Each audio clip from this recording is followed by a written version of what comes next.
Episode 70। जैसा कि मैंने पिछले एपिसोड में कहा कि तुम किसी के मन की असलियत को जान ही नहीं पाते हो। मतलब ये कि समाज में जो कुशलता से दुख छुपा लेता है वो तुम्हारी नज़र में दुखी है ही नहीं, और जो अपनी समस्याओं को रोता रहता है उसको रोने को तुम व्यर्थ का रोना या ज़रूरत से ज़्यादा बढ़ा चढ़ा कर रोना कह देते हो। जो तुम्हारी नज़र में समृद्ध और संपन्न है यानी वेल ऑफ है, अगर वो रोता है उसे भी तुम नाटक मानते हो, मूर्ख मानते हो। ये तुम्हारे उलझे मन की स्थिति है। तुम्हारा मन देख ही नहीं पाता ठीक से दूसरे के मन की स्थिति को। दूसरा दिखाए तो भी तुम देख नहीं पाते हो, और ये उलझा मन उपाय भी करता है तो ऐसे जिसका कोई फ़ायदा ही नहीं होता। जैसे समस्या की चर्चा ही ना करो, वही वही उपाय बरसों तक करते रहो जो असफल रहे हैं, या अपने आप को व्यस्त कर लो काम में, मनोरंजन में, या नकली हंसी ओढ़ लो। और दुख दूर करने का सबसे नासमझी से भरा उपाय ये है कि आप लोगों के दुख दूर करने के काम में लग जाओ। बात ये नहीं है कि जो लोग सेवा कर रहे हैं या लोगों के दुख दूर कर रहे हैं वो कोई बेकार का काम है। ध्यान से समझने वाली बात यह है कि अपना दुख तो मिटा नहीं, असफल रहे, निराश भी हैं, अब आखिरी उपाय के तौर पर लोगों की सेवा करके अपना दुख मिटाने की सोचना व्यर्थ काम है। ये उलझे मन से उलझे उपाय हैं, और यहाँ सभी तो ऐसे ही उलझे और परेशान हैं। यानी ये समाज कुछ उलझे उलझे से परेशान और अस्पष्ट लोगों का समूह ही तो है।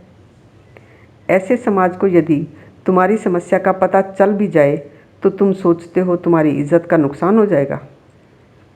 नहीं, वो तो अपने ही पास्ट, प्रेजेंट और फ्यूचर की प्रॉब्लम्स को ही सोचते रहने में इतने बिजी होते हैं कि अव्वल तो वो तुम्हारे बारे में सोचते ही नहीं हैं, और फिर तुम जो कहते हो उसमें से वो 10-15% ही सुनते हैं, और उस तुम्हारे कहे का भी वो अर्थ लगाते हैं जो उन्हें जचता है। और तुम भी तो इनडायरेक्ट वे में अपनी बातों को ढक ढक कर कुछ का कुछ ही कहते हो। अपनी पूरी बातें कहाँ बताते हो किसी को तुम? तुम्हारे घर में या तुम्हारे मन में क्या चल रहा है इससे समाज को कोई फ़र्क नहीं पड़ता। हालांकि लोग ये सोचकर कि समाज क्या कहेगा, लोग क्या कहेंगे, अपना जीवन नर्क बनाए रखते हैं। लोग जॉइंट फैमिली के झंझटों में ही पड़े रहते हैं, ये सोचकर कि अगर अलग अलग रहेंगे तो लोग क्या कहेंगे। वो नहीं जानते कि सब लोगों की अपनी अपनी ज़िंदगी में इतनी परेशानियां हैं कि वो उनके पास तुम्हारे बारे में सोचने का टाइम ही कहाँ है। कोई भी दुनिया में ये नहीं सोचता कि ये लोग अब अलग हो गए हैं तो अब तो हम इनसे बात ही नहीं करेंगे, अब तो हम इनके साथ रिश्ता नहीं रखेंगे। इन्होंने इतना बड़ा गुनाह कर दिया है। शादियों में, पार्टियों में लोग दिखावा करने के लिए अपने सामर्थ्य से ज़्यादा उधार लेकर भी खर्च कर देते हैं, और बाद में फिर इसकी दिक्कतें उठाते रहते हैं। उस 1-2 दिन के दिखावे के लिए वो महीनों या सालों अपने खर्चे काटकर परेशान होकर अपना कर्ज उतारते हैं।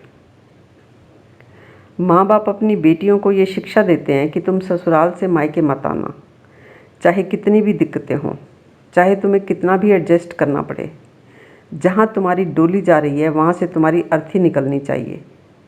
अगर तुमने तलाक दिया या मायके आकर रहने लगी तो समाज क्या कहेगा, लोग क्या कहेंगे।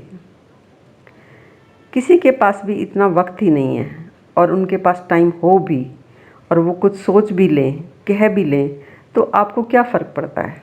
आप अपनी ज़िंदगी तो देखो। तुम भी तो अपने बारे में ही सोचते हो, ना कि दूसरों के बारे में। तुम्हारे लिए तुम्हारा अपना जीवन मैटर करता है, ना कि ये मैटर करता है कि लोग तुम्हारे बारे में क्या कहेंगे, क्या सोचेंगे। तुम कुछ भी करो, कुछ भी कहो, अंततः वो अपने ही अंदाज़े लगाकर तुम्हें देखते हैं, तुम्हारे बताने के हिसाब से तुम्हें नहीं देखते वो। इसी बात के कुछ और पहलुओं की बात करेंगे नेक्स्ट पार्ट में।